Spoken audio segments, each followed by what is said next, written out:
Hello, and welcome to another episode of Prime Focus, the vibrant program that spotlights issues of concern to individuals, families, and communities, bringing greater awareness and education with a view to improving the lot of others through anticipated positive actions. Thank you for joining us tonight. And if you've not joined us before, we want to say thank you for joining. And please share the link with other people so they can also benefit from tonight's episode because tonight we are in for a very special time. We're going to be talking about safeguarding. Wow. And I'm excited, particularly because it's one of those programs or topics that I've had people reach out to me, and for whatever reason either complaining or not sure exactly what steps to take because of a guardian of theirs or something like that. Maybe children in school, high school, primary school. So, this is a topic that covers oceans. So, we're going to have a wonderful time to get today with Kelly Broderick, who is our specialist, who is going to be sharing some very insightful things with us today. And I'm going to start with a quick introduction of her bio.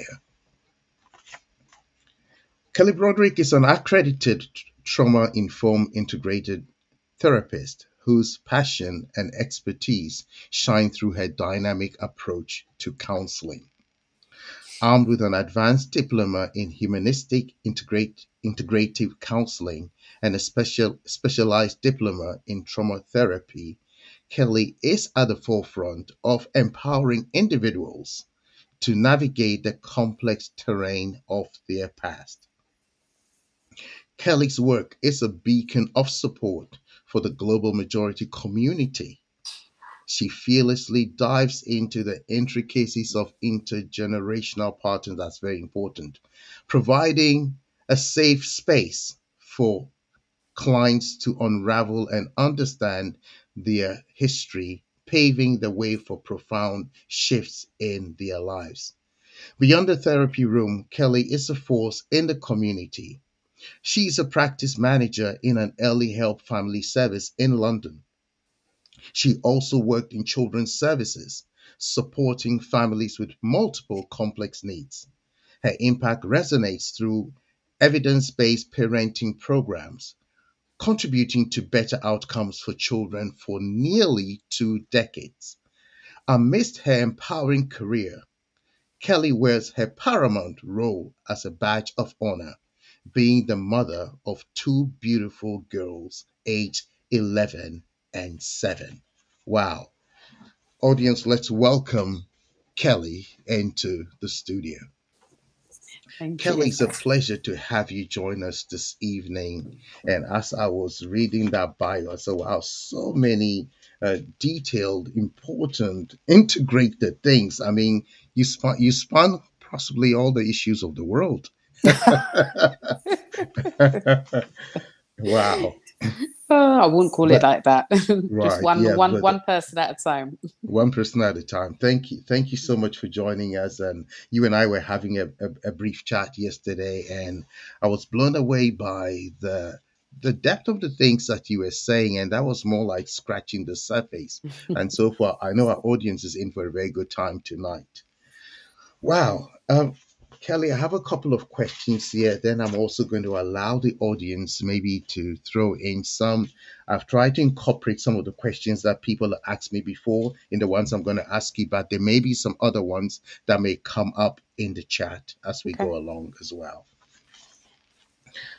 Just in a general sense, I mean, we hear the term safeguarding, and I have a bit of an academic background as well, so I like defining things. So, in a nutshell, what would you say safeguarding is, particularly as it relates to the context of schools, primary and secondary schools in the UK or anywhere else? It's about keeping children safe.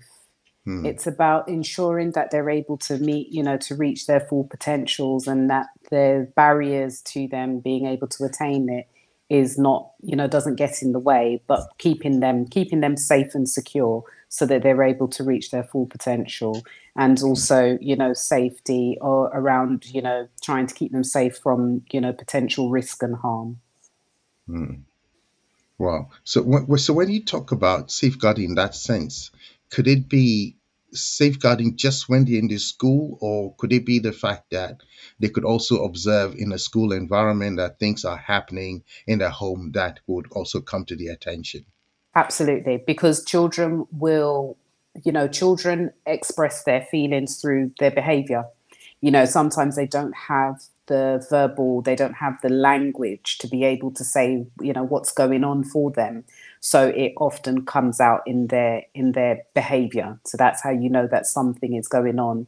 So schools may notice a difference in a child's behavior that might be quite sudden, Mm, and they may question, and okay, why are they behaving like this, what is going on, what is, maybe we need to contact the family to find out if something's actually going on, because the mm, behavior has changed quite significantly over a short period of time. So usually, yeah, that's how children express their okay. emotions a lot of times. Wow. Okay. Thank you for explaining that in some more depth. Trauma. How does trauma impact a child's learning and overall well-being within an educational setting? So it has an impact on their ability to how they see the world. So they may not see the world as safe. If there is something going on, at home with them, then it comes out in their behavior. So they may not trust people. So it will come out in their behavior. They can be quite, they could be seen. I'm going to say seen as aggressive, Hmm. but aggression is one of those ones where aggression may not necessarily be aggression. Aggression could also be seen as anxiety, as extreme Hmm. anxiety, but it's then projected in a different way. Children may not be able to concentrate and focus on their education. They may be self-harming. Self-harming has really increased quite a lot, and schools often are really struggling to manage children who do self-harm, and they may self-harm at school. And that Hmm. often is a cry for help. So this is where trauma can, come out in the way how they be, in the way how they behave, how they relate to people or not relate to people, maybe, Hmm. how they may treat others. So, trauma is something that has, it just has such a significant impact on their lives, on everything. So often those behaviors are displayed in school in various different ways, whether they withdraw or whether they're combative. So, yeah. Wow. So, would you say in the school setting, whether the teachers or maybe other specialists take a proactive approach to looking at safeguarding, or it's more on an incident based or evidence approach? It depends, because there are some children where it's quite clear in some of their behaviours that there is some trauma going on, and often if information has been shared, through other professionals, other partner agencies that are working with the family, it's evident. Okay, this is as an impact, or this is as a result of trauma, and this is what we're trying to do in order to address it. But then not everybody, unfortunately, has the trauma lens where they're able to Hmm. actually, they can look beyond the behavior and think, okay, there's something going on here. Let me think about how I'm going to, how I'm going to address this with this child, how I'm going to interact with them. Some people, adults, teaching staff, they haven't had the training, or it's not something that they are familiar with. So, there are schools that will say that they're trauma informed schools. Trauma informed schools are usually those schools that have done quite extensive training around trauma, and how it looks at school, and how children may present, and how they can address it in a safe way that, supports the child, that helps them to feel safe. Not everybody, because we're all individuals and we all understand it differently, and some people may get frustrated with the child. Sometimes, they might provoke the child, and it might be Hmm. unintentional, but these are the things that can happen. Right. Hmm. Very interesting scenarios there. Mm. Let's talk about a bit in the area of identification. Um, You sort of touched a little bit on that point, but I want to go into it a bit more. What signs should educators in particular be looking for to identify potential trauma or safeguarding concerns? Is it just, I know you mentioned cutting, we'll talk about that a little later. Is it a case of the person was normal, or suddenly maybe the grades are going down or they're withdrawing or stuff like that? Yeah, it's all of those things. So, Mhm. you may notice that their behavior has changed. So it could be outward or inward, so they could withdraw, or it could be combative. Often there may be signs through their presentation.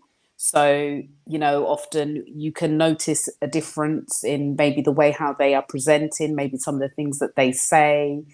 It may be about their interaction with other students, and teachers will often pay attention to what children are saying to one another. Maybe not Mm, necessarily to them.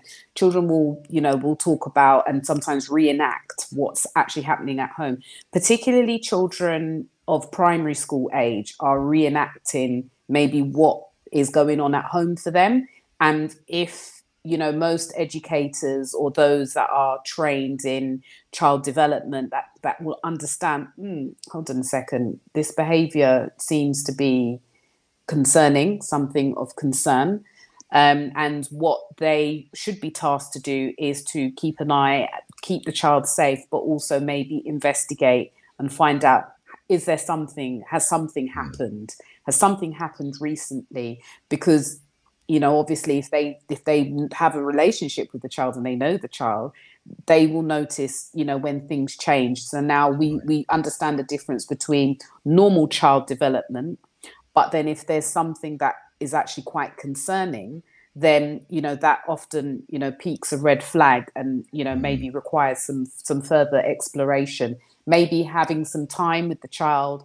Maybe a lot of schools often have like learning mentors or safe spaces that children can go to, or a contact person, and they may have particular conversations that sparks interest in the staff member to say, okay, there might be something going on here that we're, mm. we're a little bit concerned about. Maybe we need to have a conversation with mum and dad. Maybe something's happened, or not. So yeah, that's how educators can start to pay attention, to start looking closely at the child's behavior. Okay. Um, just a follow-up question on that. Would you say safeguarding depends on maybe a borough or depends on the composition of a school, or is it something that one should be concerned about in every school? Safeguarding is everybody's responsibility, and Mm, everybody should be aware. Everybody should update their training very often, because there's patterns of safeguarding that may change. So when I say that in terms of patterns, so there might be different themes that may come mm, up in particular schools, depending on the demographic. So there might be issues around, for example, domestic abuse. If the borough isn't, if domestic abuse is quite prevalent in that borough, then there may be something about keeping an eye on those particular things. But safeguarding just in general is something that everybody should be looking out for. We all mm, sign up to it when we are employed in these positions where we're taking care of vulnerable people, which are children in this case that we're talking about. We all sign up to ensure that we have a duty of care to children, because they're not able to safeguard themselves. So that's why, as adults, we have to ensure that we are ensuring that children are safe. mm. Yeah, thank you so much for that. I'm coming to the parent side of it. I mean, how can parents and caregivers recognize signs of trauma in their children related to school experiences? In other words, possibly this is not maybe abuse taking place at home, something is going on at school, which is what I seem to hear a lot about. possibly the case where parents will not tell you what they do at home, but they're talking about what's happening in school. So I get a lot more about that. How can they recognize some of these things? I hear sometimes people say some parents don't listen to their kids. Mm. Is that an issue? Yeah, there are some parents that Okay. don't listen to their children. Hmm. You know, and I think it's important. It's important to notice the difference with your children. It's important to know who their friends are. You know, we're living in an age where social media, you know, and everything is at the touch of a button. The days where we were able to protect our children in a way where they weren't exposed to particular things, those days have changed because we now have technology, you know, right at our fingertips. And you can protect your child as much as you possibly can. You're not going to eradicate everything. You can reduce risk, That's right. but you're not going to be able to eradicate it. Now, you know, you can put parental controls on, you know, their devices, but there are some things that will definitely slip through. So children are exposed to lots of different things, and then they spread it around one another when they're at school. So even if your child is not exposed to it at home, they may connect that, you know, another child might be exposed to it, and then they then tell, you know, the other children that are not, you know, connected to it. And that's when children may come home and ask parents questions that, you know, you think, well, that's really strange, you're not normally exposed to that, but that's about their socialization with other children. But, you know, one thing with parents, it's really important to take some time to maybe listen to your child. What was their school day like? You know, something as simple as that. What was your school day like? Because often children, you can get a lot of information from your child when you're just asking them a generic question. How was your school day? What was the best thing about your day? What was the not so great thing about your day? You know, what's great about your teacher? Maybe what's not so, you know, it's those kind of questions. And you will be surprised at what information you can pick up on. So Right. even as a parent, you know, my youngest, you know, she's quite expressive, but she doesn't always tell me everything that's going on unless I sit down and have a conversation with her about school or, you know, her friends. What happened in your friends group today? What did you play? What did you eat? And sometimes I'll find out that there's been some conflict within the friendship group that's actually upset her. But because I've taken time to find out from her, I've now been given information that I wouldn't have been given had I not have inquired. That's right. So yeah, so it's important to look at that. It's important to see, you know, their moods. Is there a change in their moods? You know, it's very nuanced, and it's never ending. You know, in terms of keeping an eye on what's happening with your child. You know, is there bullying going on? You know, so I always ask my children about their friendship groups. You know, what, you know, who's getting on with who today, and who's not getting on with who today. You know, just because things change all the time.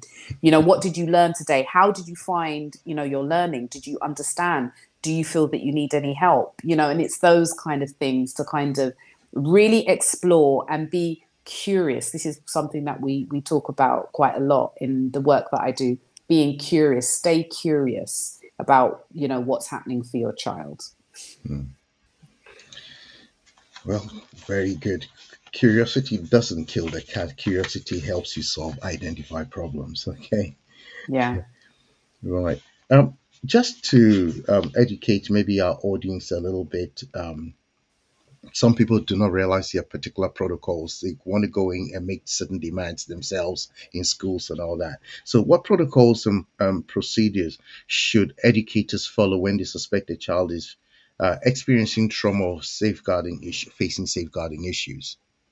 There's a lot of things that normally need that the schools normally would do. They need to gather the evidence. So they would need to speak to the child, they would need to speak to the parents, to try and get a fuller understanding. And often, you know, there's lots of things going on for families, and schools.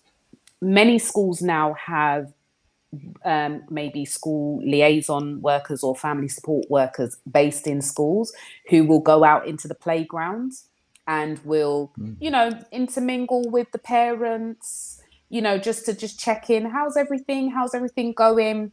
And you find out a lot of information, what's going on with some of the parents. So a lot of families that have been struggling financially, that are, they're worried about, being able to feed their children. That's been a massive feature where early help services have employed, outreach workers that will go into schools and will hand out leaflets in the playground to some parents, that they can come and, to drop in, to kind of have a chat, if there's things going on for them. They often do workshops for families. So workshops about maybe things that's available in the local community. If there's an issue around a school attendance, that we may put on like a workshop about school attendance and the importance of school attendance. If there's an issue around, or not even an issue, maybe the importance of, parents trying to do homework with their children or reading. There are lots of different things that you can do. So we often there's a lot more there's quite a big drive and quite a big push to try and be in the playground, particularly the primary school age. Secondary school, it's not as easy, but primary school age, we try to, capture those families, much earlier. When it comes to secondary school, sometimes children will talk, amongst their peers, and, there might be things that are going on in the local community, and we may be concerned about some young people. Youth workers often, are attached to schools, and safer police officers, some of the police officers that are attached to some of the secondary schools may tell you, okay, this is what's happening in the area. And some young people who may be known, it then gets flagged to the school, and the school may then have a conversation with the parents, and then, invite them into, to come in for meetings, to kind of think of maybe an action plan to try and, stop what's going on, to stop it from going on, getting worse, and seeing if something can be put into place, maybe making referrals for them to CAMS, which is a child and adolescent mental health service, or to family support, which is early help, or in, some cases, they may have to make a referral into children's social care if, we are really, really concerned about, about some children. And often information is already shared amongst professionals anyway. So, we then have a multi-agency approach to think about how we can support, the child, if there's particularly, if we think of like things like domestic abuse, if, children and parents are fleeing, mothers are fleeing domestic abuse. And, we may have to put a safety plan in place where the father may not be allowed to pick the child up from school. There's all these safety mechanisms that are put in place, to kind of support the child and support the family. So there's lots that schools are, kind of responsible for.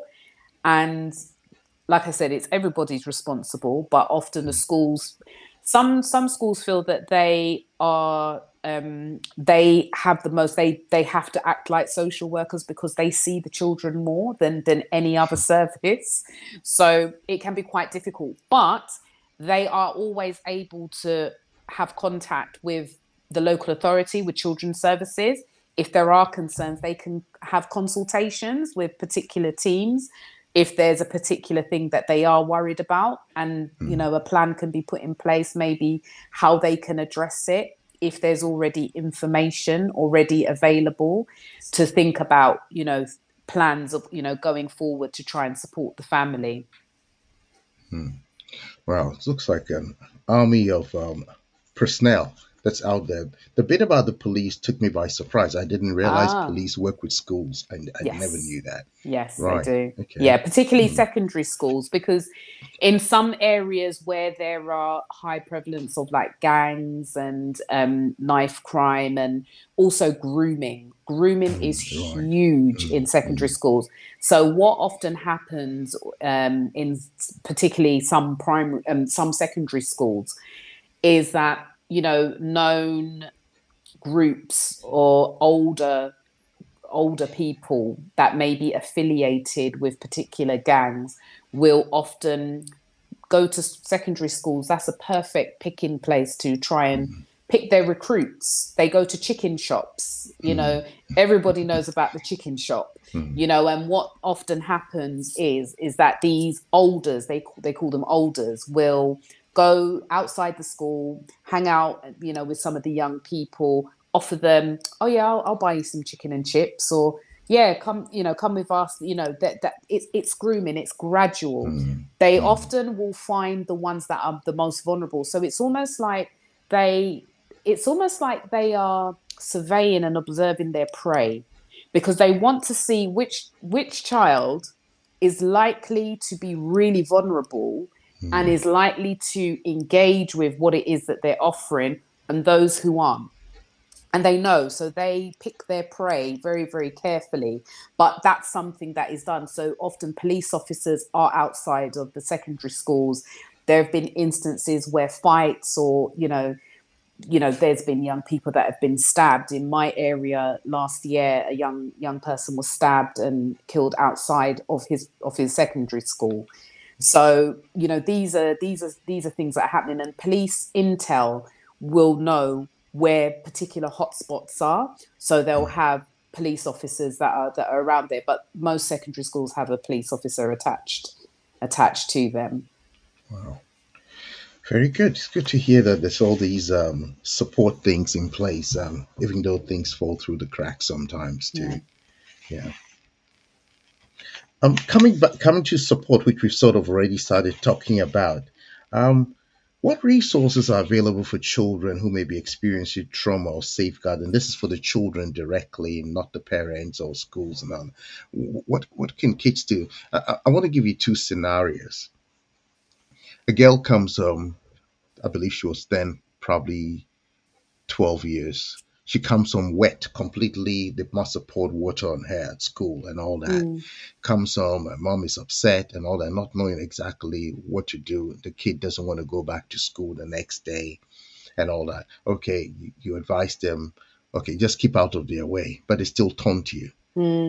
Some want you don't want to be friends with them any longer. They still come around trying to jump you and stuff like that. What advice would you give for Is this for children? the parent, for the child? For the child themselves? I mean, do they sit at home until the school does some? What I have found some people doing. Okay, I'm going to move them from the school, take them somewhere else. The teachers are not understanding. And where I mean, of course, it might be a bring in the teacher element. Where is it taken as a joke, and where is it taken as bullying? Where is it taken as person has safeguarding issues?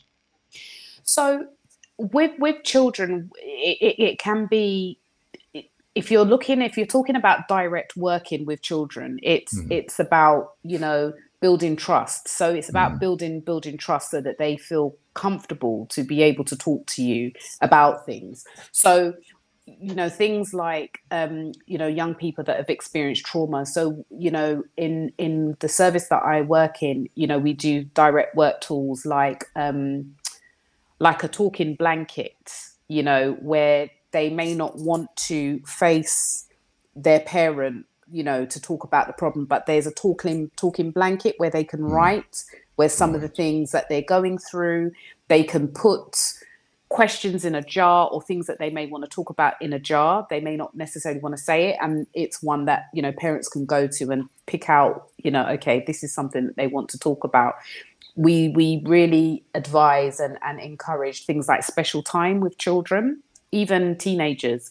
Teenagers may not necessarily want to hang around their parents, but children actually do want to have that interaction and want to have that contact with their parents. So it may be about having special time. It might be twice a week, the same time, for 20 minutes, where there's no directions, there's no instructions, there's no nothing. It's just let's just talk about what it is that you enjoy. And it's through those interactions where relationships can be built, between the parent and the child, because it's about building trust. Because when children become teenagers, they often feel that you were born as an adult and that you never had any experience of being a child. And, it's through these kind of interactions where the child can actually humanize their parent and, oh, actually, I've been through that. Oh, really? They actually think that you were born as an adult and that you've never experienced anything at all. So that often is really helpful. But also counseling, in schools, there are safe spaces that young people can, attend, can have counseling sessions. That's confidential. Often the ones through schools, often some parents will know about it, in terms of saying that this is what we're going to be offering. But there's also organizations such as Kooth. Kooth is an online counseling service for young people, and it's done by text. So Oh, that's how okay. they they can communicate with somebody. There's Young Minds. So there's lots of different places and youth hubs as well, which is really good. Youth centers often have quite a wraparound service for young people where they have, not only do they have activities, but there's also, well-being coaches that are based there as well to just check in and make sure that they're okay. So those are the kind of things that young people can access, but they also have to want to access it as well, because it's actually down to them. We often can't force them. And if you're making referrals for those services, then often it has to be consent. It's consent based from the young person. With children, it might be games. We often play little games with children, where it may be a way to help them to just express their feelings. We do things like zones of regulation, which is about, helping the child to be able to just understand their emotions and to build their emotional literacy. So that's building their emotional language. I feel sad, I feel angry, I feel frustrated, those things. So and often a lot of children, they don't have those language skills, but it has to be built. So yeah.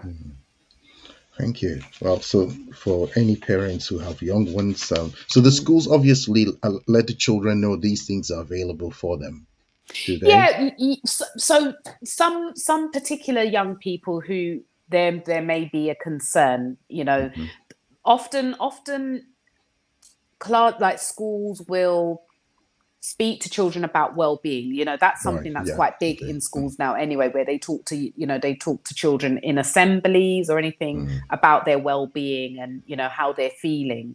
And they often will point them in the direction to like maybe learning mentors or particular people in the school whose role is to maybe just to be around in the playground, maybe be there at lunchtime, what I mean, when they're in having their lunch.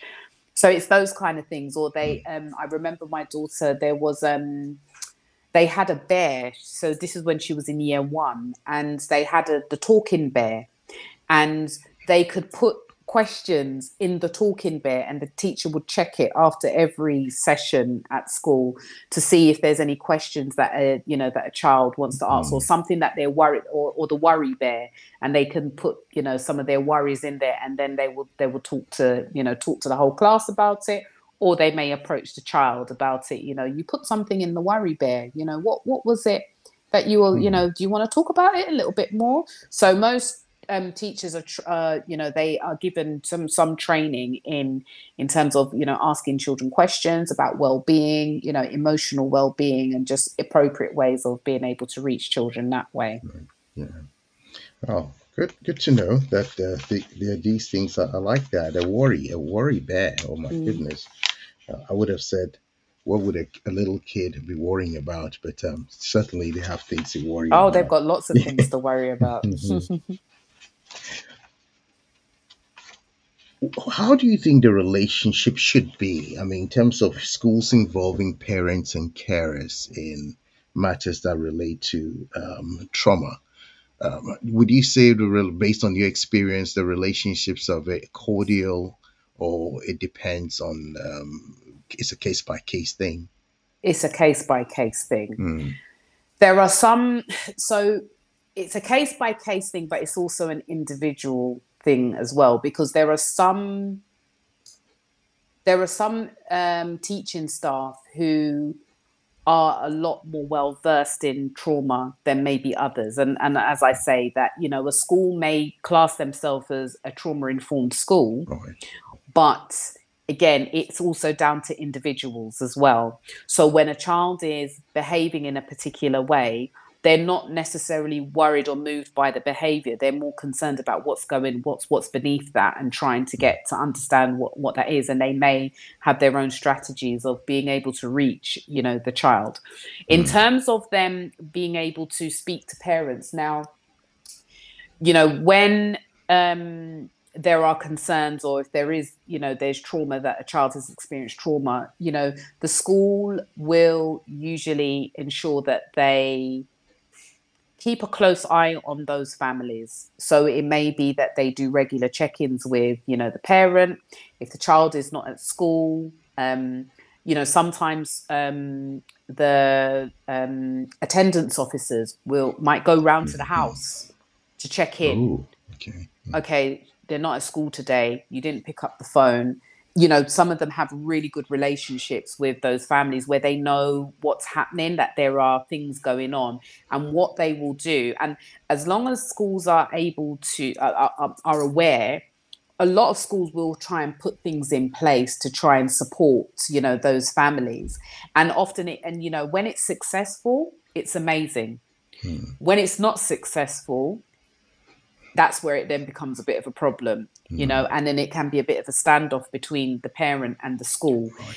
But everybody's in their position, and everybody's speaking from their own perspective and their own paradigm. And the difficulty often is it can be a bit of a struggle for everybody maybe to mentalize each other's positions. We've all got different positions that we play. We've all got different agendas. We've all got different triggers. It's about trying to understand, you know, shifting from your position to try and understand the school's position. So if the school is, we need this child in school every day, and the child is not attending school, and a lot of that is linked to they get into trouble, you know, if a child is not going to school. Right. But the parent may see it as, you're just hounding me and you're bullying us, you know, but actually it might not actually, it's likely to not actually be that. It's about, actually, your child is statutory school age and they need to be at school, and we need to make sure that that child is getting an education. So, you know, but the parents, you know, there may be something around, I can't physically get this child to school. You know, the school may say, well, the parent isn't sending the child in, but then the parent is like, well, I can't force, I cannot carry, you know, a teenager, or even, you know, even like a child over the age of 7 or 8 to school. So it's about everybody coming on side, you know, together, you know, putting the needs of the child at the center, and trying to think about a plan together as to, okay, the parent is going to do this, but the school's going to do this. And hopefully, you know, everybody doing their part will result in the best outcome for the child. The child will come to school and that they're feeling happy, or they're getting the support that they actually need. Okay. Thank you for that answer. And I'd like maybe parents or carers watching this to understand that schools don't necessarily get a loggerheads with parents. Everybody's looking for the child's best interest. And in the long run, if people work together, it brings out a better outcome. Yeah. Yeah. But let's come to prevention. You'd often say prevention is better than cure. So I just want to pick one or two things there. What proactive measures can schools implement to create safer and more supportive environments for all students? Because So, yeah, so things like just thinking about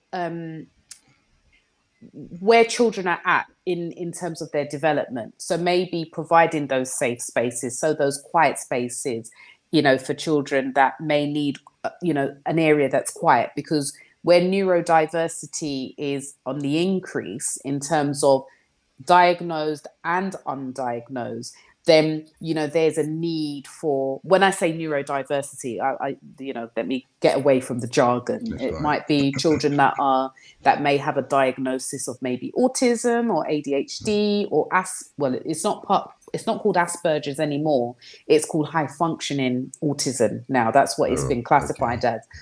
Some might be diagnosed, some may be undiagnosed. But then there may be, the need for some children that just need quieter areas.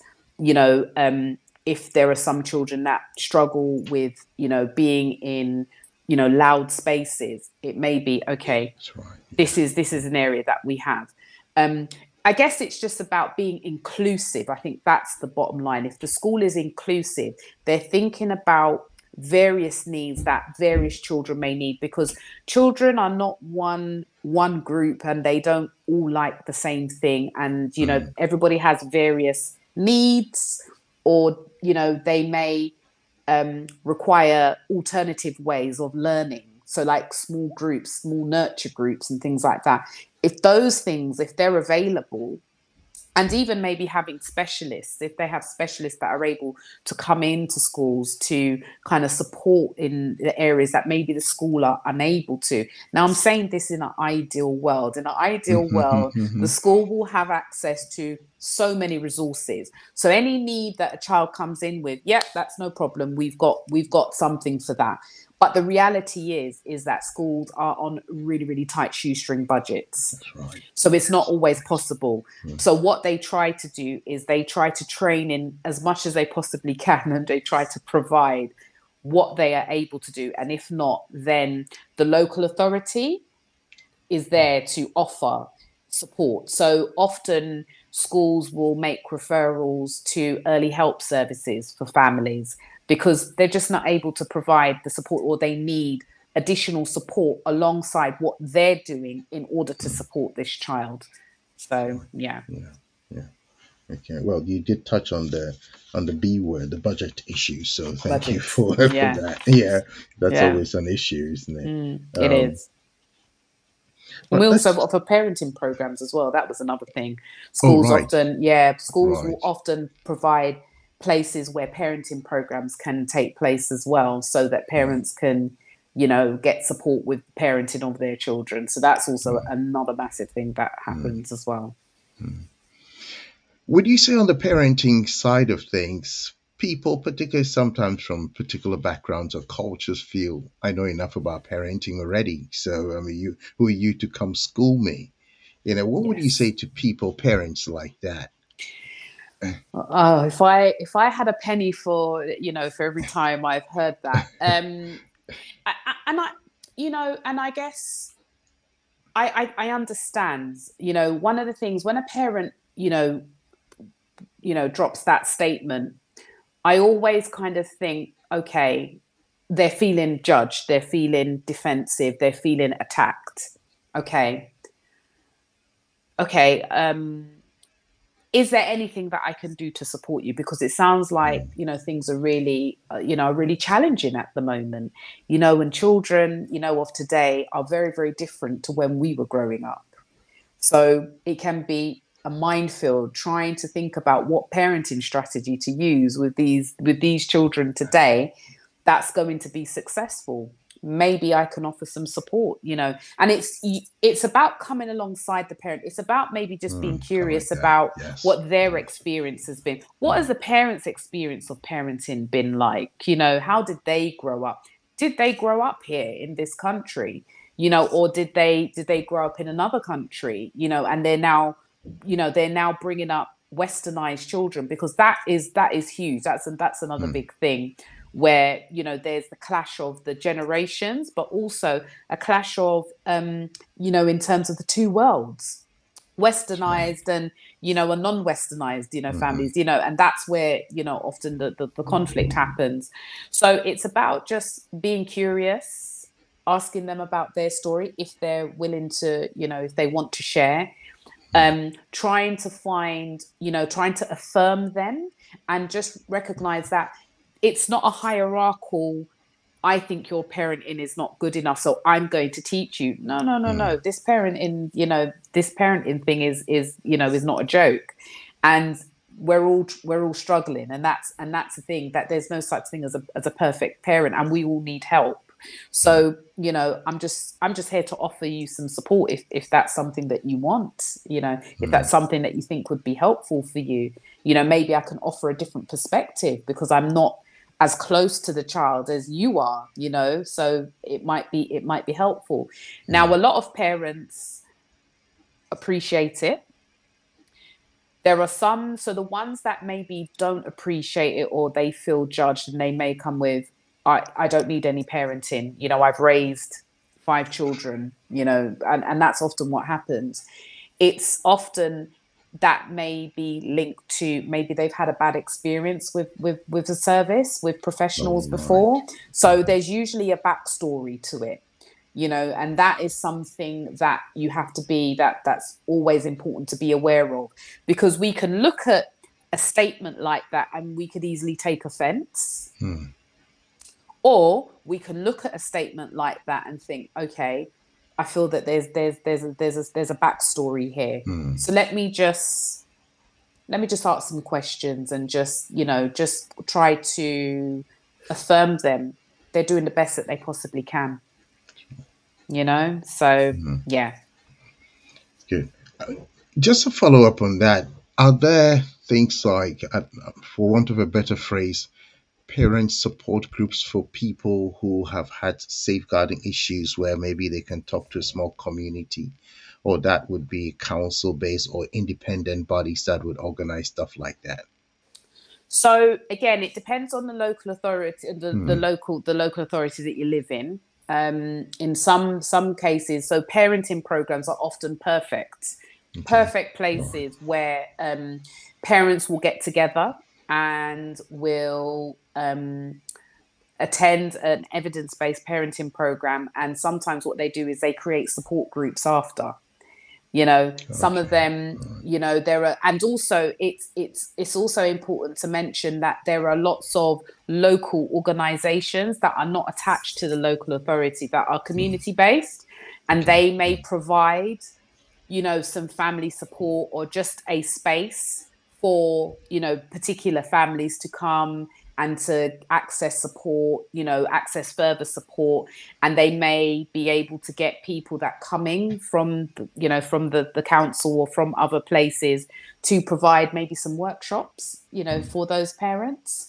There are some particular organizations where they offer peer-to-peer mentoring, Okay. you know, so that's also something that's available, but it really depends on the local authority that people live in. And it's often, you often find out that information, what's available, through maybe the family information service. Depending on what the need is, you know, there might be like other local groups that might be available. So you might just Yeah. have to put it in the search engine in Google and see what's available within the local community. So, yeah, I guess it's just getting to know your local area. That's right. Yes, that's right. Yeah, thank you for that. And so, to our audience, check out some of those places online as well that Kelly just talked about. Through your local authority, you should be able to get some information, or there could be some independent bodies there. Because sometimes I see some parents and they feel helpless Yes, when I yes. know there's help, because I've had a few recent and they're just frustrated, But Mm, there's a lot of help out there for them. yeah. Yeah.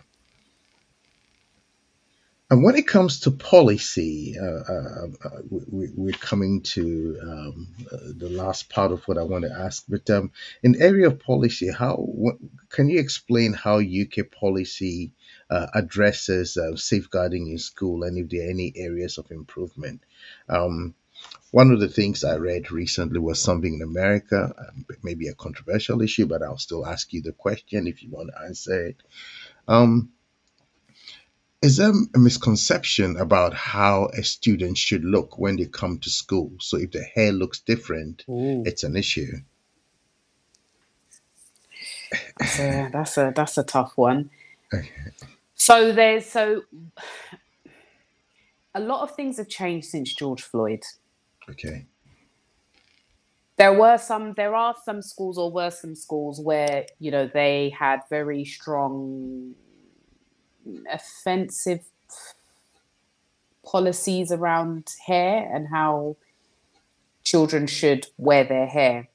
A lot of those policies are being withdrawn now because it's all about inclusivity now. And again, we live in a time and in a society where the moment anybody catches something that looks potentially discriminatory, it is going to be aired on social media, and nobody wants to be caught that way. So there's a big drive on inclusivity. How that inclusivity looks like, it varies from school to school. There are some schools who have quite strong and very clear kind of policies around hair and how students should be adorned, and there are some that are that they welcome diversity.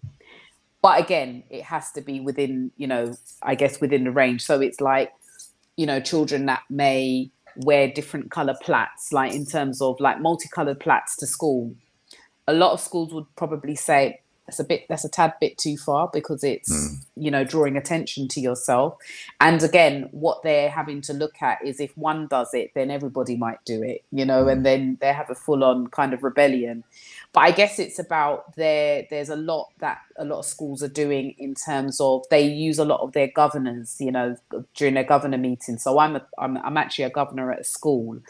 And so, for example, there's been some stuff that's come up, obviously recently with the Palestine and Israel kind of conflict. And there's had to be very, very clear kind of guidance about what students can wear and what they can't wear, and it has to be led and guided by policy and guidance. Because again, it's about inclusivity, it's about freedom of speech, but it's also about not causing offense, Yeah. So it's one of those ones, and I don't know if I'm answering the question correctly, but I guess it's about, they have to work in line with guidance, with policies, central government, the Department of Education. They might have to get advice, from them in terms of what's appropriate. But often this all goes through the governors, through, in terms of governors' meetings. So, that is often a multi-agency approach. Well, thank you for answering that. I just thought I'll throw that in there because it was something at the back of my mind. And maybe just to follow on, but with a different example, curriculum changes very quickly in the world in which we live today. And maybe a parent doesn't agree with certain things.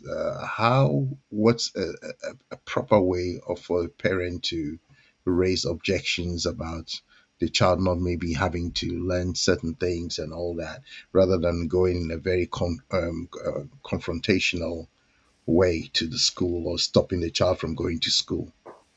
It would be about having a conversation, booking an appointment with the school, and speaking to. So if the child is in primary school, maybe book an appointment to see the child's class teacher. And if it can't be, if they're not satisfied with what the class teacher says, then maybe booking an appointment to see the head teacher. Often, in primary schools, a head teacher may have some protected time where parents can book appointments to see the head of the school. That's something that that I know about. In terms of in secondary school, it's a lot more difficult because there's the tutor, then there's the head of year, there might be a head of house, vice principal, then there's many people that you need to get to. But first it might be speaking to the head of year to find out, and trying to get some guidance in terms of what it is. Is it compulsory or is it not? And it's about having a conversation. It's about having a conversation, open conversation. Some parents may be uncomfortable, which is okay, But then I guess it may be important to have those exploratory conversations with the teacher. The teacher might want to know, well, why is it that you don't want them to learn about this? Is it more about you, or is it about the child? Because if you then restrict the child from learning, do you think that do you not think that the child is then going to get information, but maybe the wrong information from the playground? So again, it's about having a conversation in terms of, maybe the parents' values, because often it's linked to their own morals and values, which is fine. But I guess it's about trying to maybe look at the curriculum. Let's look at what it is that's going to be taught.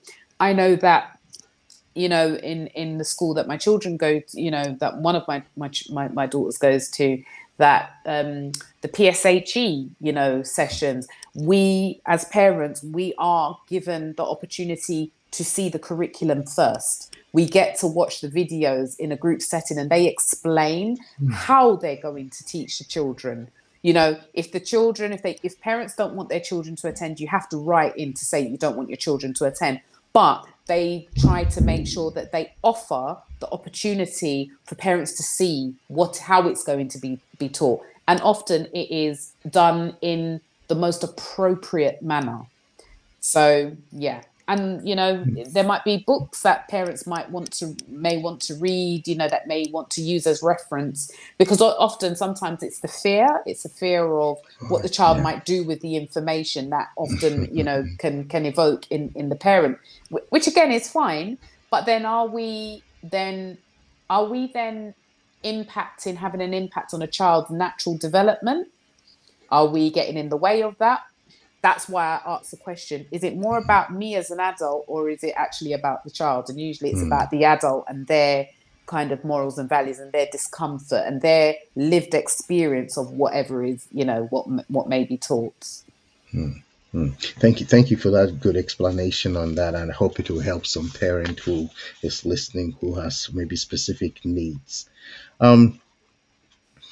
Parental guidance. What advice would you have for parents and caregivers in terms of supporting their children through trauma? I know you did mention, we touched on this before, because you did mention having a special time with your children as well. What do you say to busy parents? You have to find some time. There has to be some time where, as a parent, you can commit to, even if it's before the child goes to bed, finding something at the weekend. Raising children in this day and age, it's not easy. I don't think it's ever been easy, but where most parents are working long hours, you have to find some time, because if you don't, then what ends up happening is children will then find their family elsewhere. That's right. Yes. And that is where it then becomes a problem. Right. Yeah. I like that point, because they will get information elsewhere. So you've got to have your pros and cons, whether you're going to be spending a lot of time there in economic activity or balancing it with some time for family as well. Yeah. Yes. When we think about challenges that children have and the conversations that parents can have, are there cases where it's better maybe for the parent maybe just to pull the child from the school, or that should never be a recourse? It depends on the situation. It depends on the situation, on what's happening. So, I've worked with families where children who have experienced severe bullying. And it's really, really difficult for the child to attend school, because the bullying is just relentless, because, children bully in different ways now. It's not traditional, how it used to be. It's, children have their phones, and, often, bullying, happens way after school, up until they go to bed. And I guess it's about, first being able to work in collaboration with the school to see what can be done to address it. In some cases or most cases, meetings can be had with the school to, because all schools have a bullying policy. So it's about, holding the school to account to implement their bullying policy. Sometimes, if the child is adamant that they're not going to be going to that school, they don't want to go to school. Sometimes some parents, they have no choice but to maybe move the child from school if they refuse to go to school. And we've had cases like that. However, one of the things that I will always say to the parents and the children when they say, I just don't want to go to that school, that school, that school, or the parent says that school, that school, my thing to the family is that you take yourselves with you. You take yourselves with you to whatever environment you're going to. Yes, you can go to another environment, but how are you going to manage that in that new environment if there are going to be similar things? There might be triggers that may happen that come up, and you may think, oh my God, it's happening again. How do you manage that? So I always, err on the caution of utilizing the support till the wheels fall off in your current place. If it's really not working, then, there needs to be a wider discussion in terms of, okay, how can we look at an alternative? But I would always first advocate for children trying, or families trying, to get the support that they can get in their current placement, because sometimes things can get better. We don't always have control, but sometimes it can get better. And again, a lot of it has to do with how the parents and the families work together, in terms of what is the child's objective, what's going on, what are the barriers, trying to understand what the barriers are. If we kind of remove some barriers, is that going to be helpful? So we do this thing. So, we've got some children, who are back, years ago, they would have been called school refusers, but it's now classed as emotional-based school avoidance. And that has been something that has been quite prevalent since COVID, when children then had to, be educated at home. And what happened is some children, didn't return back to school, and lots of things were highlighted. And often we do this thing, it's called graded exposure. So, okay, so these are the barriers. These are the support areas that you need support in. But what we might have to do with all the support that's going to be put in place from all the various professionals, where there's going to be an onus on the child and the family. This is why they have to be we have to work in collaboration with them. They have to be in agreement to work. And it may be a case of, we may need to expose them to an element of risk. And when I say an element of risk, exposing them to an element of risk, if they don't want to go to school, let's say, for example, they've not been to school, okay, graded exposure would be gradually getting them to maybe the front door of the school. So it might be, I'll meet you and let's do the journey to school. So that's part of it's a gradual exposure to it. Let's go on the journey and checking in. How are you feeling as we're walking to school? And this is so this is more of a therapeutic kind of process, graded exposure. It's more around CBT, cognitive behavior therapy. So maybe walking them to school, checking in. How are you feeling? Feeling really anxious. Okay, what strategies can we use to manage, those feelings of anxiety? Breathing techniques. Okay. They may be concerned something's going to happen to me. Okay. So we do this thing of the element, where's the evidence to prove that it's true? So where's the evidence to prove that it's true, and where's the evidence to prove that it's not true, that something's going to happen? So it's about trying to help young people to push themselves and challenge themselves, and but to do it slowly, in order for it to be sustainable and for them to be able to maintain it, because you're not always going to be there. You're not always going to be able to support them. So you're supporting them to, in a place to try and, get them to be able to learn to self-soothe, to be able to challenge some of their thinking, and to help them to push through and believe that they're going to be okay and that they can do it.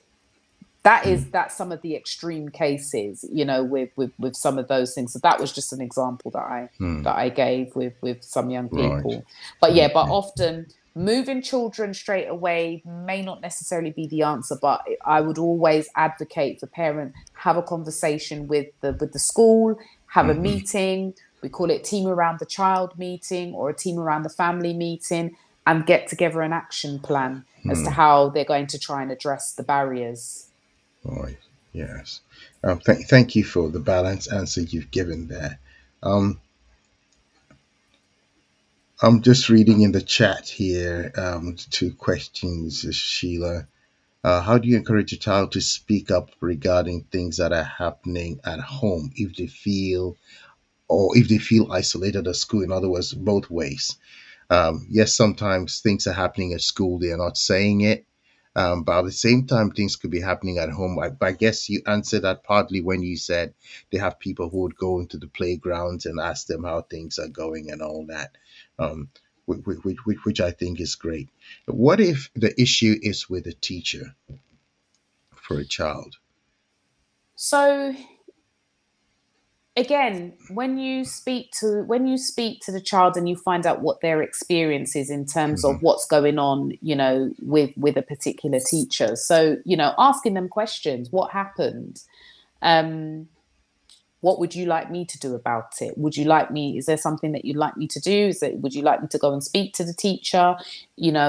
Is there something that we need to have a meeting about? I guess it's about, it's about being curious, I'll give an example, a personal example. Again, this is why special time and things like that is really important, to really kind of, check in with your child to see how they're doing, and just having some special time with them, because they'll tell you everything that's going on in their lives. And one of my daughters spoke to me about, some stuff that was going on with the teacher. She'd already said she didn't particularly like this particular teacher, and so I was already aware of it. So, my stance to her was, okay, what makes you feel that? What is it about that makes you feel that you're not, you don't really like her, and you listen to their reasons. To you, it might not make sense, but to them, it means everything. So it's about taking their thoughts and feelings seriously. And I said, well, do you think it's something do you think you could give her a chance? You know what I mean? She hasn't taught you yet, so maybe let's give her a chance and see. And it was okay. And then she'd come and she'd tell me about, how the teacher would be behaving in the classroom. And I guess I tried to mentalize the teacher's experience. You're teaching 30 kids. They're quite spirited, and it must be hard work. And not every day is a good day, because I know as an adult, not every day is a great day. So, but then I think for me, and I'd have these conversations with my daughter, that, teachers are human beings as well, as much as you have your fill, they have their fill as well. But then I remember there was a particular incident where my daughter came home and told me about a situation where another child it was messing around in the classroom and had hit her. And she then, I think, tapped him back or something like that. And the teacher must have turned around at the point when she might have done something. And she tried to explain to the teacher, it wasn't me, he hit me first. And the teacher called her a liar. And she came home and told me that. And I thought, ooh, language is a bit strong. So I said, could you repeat it again? So I wanted to be crystal clear. I wanted to get the full picture of what was going on. She explained it again in the same way. Teacher must have turned around at the point when she did something and called her a liar. I said, okay. So I said, how do you feel about that? She said, I was really angry. I was really upset because I didn't actually do anything. It wasn't even my fault. It was his fault. I said, okay. I said, I'm not too, I said, do you mind if I have a conversation with the teacher about it? And she said, nah, I don't know if you need to do all of that. But then afterwards, she said, okay, all right. I said, I'm just going to ask. I just want to find out from the teacher, what the teacher's, side is, and then, we can make up, make up our mind. So she said, okay, because again, it's about being sensitive that children often don't want to be, they don't want that kind of attention. They don't want to be held up. Yeah. So again, I was inside, I was upset because I'm thinking, you don't use that language with children. That's not good. So I had a conversation. I went and picked her up from school, and I, pulled the teacher aside because I didn't want to do it in front of, because I have to have some respect. And I just said, I just wanted to just have a chat with you, because my daughter came home and told me about a situation. I told her what the situation is, and I said, and she said to me that you called her a liar. And I said, I just want to hear from you what your side is. And she seemed quite flustered, and I'm not sure if she thought that I was gonna, become really angry with her or anything like that. But I said, no. I just want to understand your side. And she explained to me, and she then kind of admitted, oh, I wasn't sure if I did call her a liar, but maybe it might have happened. So I said, okay. I said, can I just offer you kind of what I heard from my daughter? And and I told her.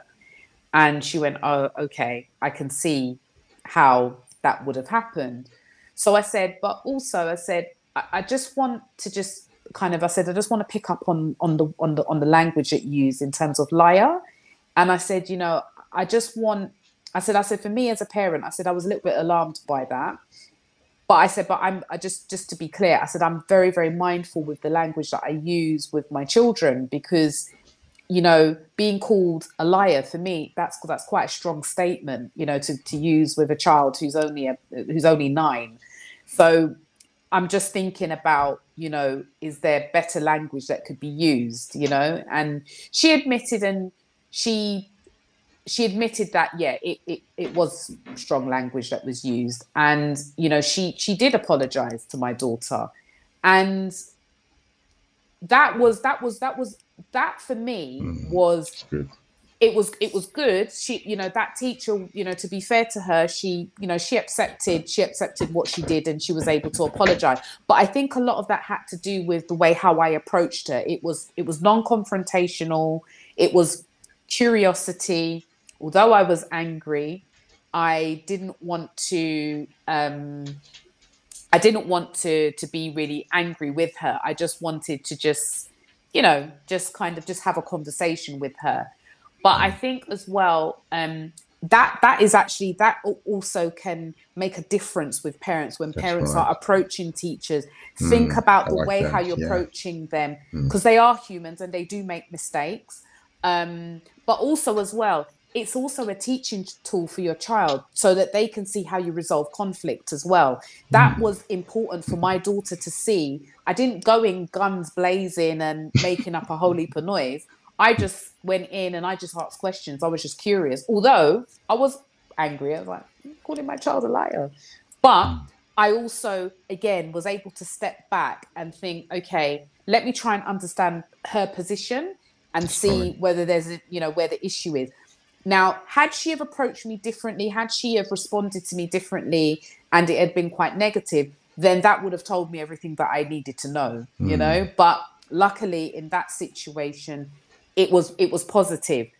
I'm also aware that not everybody has a positive experience with teachers. But what I would also encourage is the power of the pen. I say that to my parents all the time. The power of the pen. Well, it's not really a pen anymore. People don't really write letters anymore, but it's more emails. The power of the email. Write an email. Express yourself in a way that is coherent. Just explaining yourself. Explain how it makes you feel. Invite a conversation. That often is, teachers will acknowledge it, and some teachers prefer that. Oh, I didn't realize that I'd upset her. Okay, yeah, that's fine. So I always encourage my parents, don't stew and get angry and then work yourself up. Write an email, approach a teacher to see if you can have a conversation, but think about how you're having this conversation. And I always try to say to parents, think about it. If you were in the position of the teacher, how would you like a parent to approach you? So think about Very how good. you're expressing yourself to, the teacher. If you want to encourage an open conversation, you need to think about how you're approaching them and how you're going to be engaging. And how they take that is on them, not on you. But just as long as you are just thinking about putting yourself in their position, treat people. I always say treat people the way how you would like to be treated. That's right. Yes. Thank you so much for sharing that personal story, and I'm sure it will really benefit some people. I like the bit about how your daughter would see an example of how you handle conflict, because you don't want to go around and people start labeling up. We didn't expect anything better than that, So I'm really pleased to hear that. Yeah. Wow, wow. I know we've really gone a little bit of our time, so I'm probably just going to throw in one more question. Mm-hmm. Thank you so much for all you've been sharing, Kelly.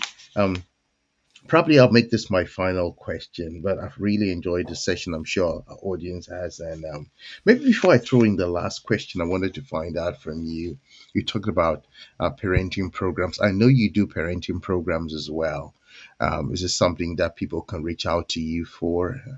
Oh, I don't do it personally. okay. So I don't run them as much now, Okay, right. because Okay. my job is really busy. But Okay. local authorities, We all will do local that. authorities, Right. yeah, Okay. they deliver Okay. evidence-based parenting programs. Mm, So mm, you usually can reach out to, again, the family information service within the local authority that people live in, and okay. they can see there's usually a catalogue of different parenting programs that parents can refer themselves to and attend. And most parenting programs are roughly about 13 weeks, 1 day a Mm, week, but they can be amazing. mm, You learn so much information, and also as well learning from other parents as well that's right. can Yes. collective learning is often the best learning. So yeah, they can be really, really good. So if people check their local authority, their family information service, they should get a list of parenting programs that's available, and some of them are online. There's some that you can do in your own time. There's one called the Solihull approach, and that one can be Okay. done online. But again, check with the local authority to see whether they have the license for it. And Okay. often there's a Mm, code that they can give the parent, and they can actually do the program at their own pace. But group parenting programs are usually the most successful. awesome. Thank you so much for that.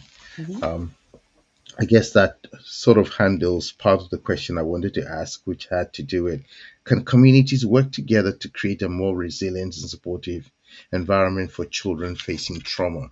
The backdrop to that question is, there's a perception sometimes that local authorities and maybe the schools or some of the systems are too prescriptive.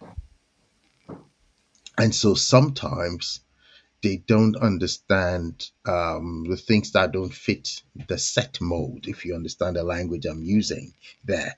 Um, Maybe from a cultural context or multicultural context, global majority context, that sometimes a little bit of understanding can help you see this child is not actually aggressive as a teacher might be thinking, and so on.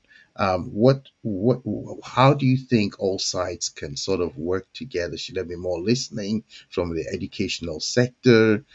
Should parents also give themselves a little bit of space to take in a bit more personal development wise and so on? So yeah, so I understand fully what it is that you mean, because Mm, I trained as a therapist, and okay. the ideas are very Eurocentric, and Mm, it doesn't it when I trained, doesn't give space to bring in the experiences of non-white British or non-white European mm, communities. And what I would say to that is that, I know that in terms of schools, they are trying to open themselves up. So trauma informed practice is something that is, there's so much training available. But again, it's about sometimes, they are accessing, support from non-CAMS environments, which is very prescriptive and very, particular in the way how it's delivered. And I would endorse people to do lots of reading. There's lots of resources and lots of literature available to support global majority communities to build in like emotional literacy, language, understanding. So, when we talk about trauma, it's about, well, what is trauma? What is it? What do we think trauma is? Because it's about getting a baseline and a base understanding of what does that look like. People think that trauma may be, people coming from a war-torn country. No, trauma can be, children who may not have been brought up by their parents. That is a trauma. That's a broken attachment, but that's actually a trauma. But it's not as obvious. There's so much literature out there that can help, people to explain, that it helps to explain what trauma is, what we could do to, to try and understand it. And one of the things that I do, particularly with the counselling organisation that I volunteer at, we do psychoeducation. We do psychoeducation, particularly to Black churches, to help to demystify the taboos and some of the myths around mental health, helping, our community to understand what is trauma, what does it look like, how may it show up, what can you do to address it, where are the resources? So there are lots of, therapists that are sharing resources online. They've written books. There's lots of books that are available that, you can get to just understand it. So personal development, not being afraid of accessing therapy yourself. Therapy is also not just about when your life is falling apart. Therapy is about just getting to know yourself a little bit more as well, so that you can be more present, for your children, for yourself, for all the things that you want to achieve in life. So that can also, be really, really helpful. There's lots of books for young people, in terms of understanding emotions. So I bought lots of books, lots of literature, lots of children's literature about emotional language, how to express your feelings, what do emotions look like, those things. And that's actually been really, really important, to help my children in particular to build their emotional language. But we also use that at work as well, in terms of we use books, some direct working tools with, children, with their families, to try and understand, try and build, a more of a healthier kind of, emotional base. So we may use kind of resources. So I think it's important for everybody, to be able to just do the searches, get involved in some therapy, check online. There's lots of things that's online, some things that are free. So, it's really important to kind of find something that sits within your morals and your values as well. Because again, the prescriptive stuff may not necessarily work for you. And that's okay if it doesn't work for you. But it's about finding what does work for you, Right.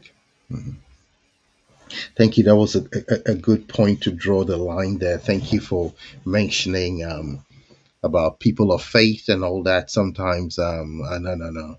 I know the Americans will say, no, no, we don't need a shrink or anything like that, So, um, but yes, that there's a place for, if you listening or you watch this later and you have a child in primary school or high school struggling in some way, nothing wrong with them trying to get some help. And if you can get help yourself too, that would also, either through a parenting program or some other way, that would actually help you to be able to engage your children some more as well. Kelly, this has been a wonderful session together. I've just enjoyed it so much. I actually forgot when we were supposed to have gone on a short break. But thank you for holding the fort right through.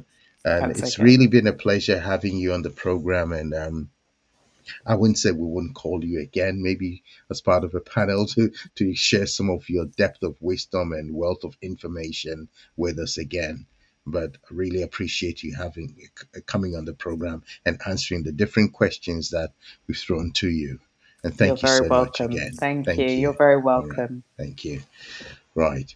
To our audience, thank you again for joining us today. It's been a pleasure coming on Prime Focus. Please share this link with other people. There are many parents that need this, many carers that need this. Please share the link with them, that it will be a blessing to them as well. Thank you for joining us tonight.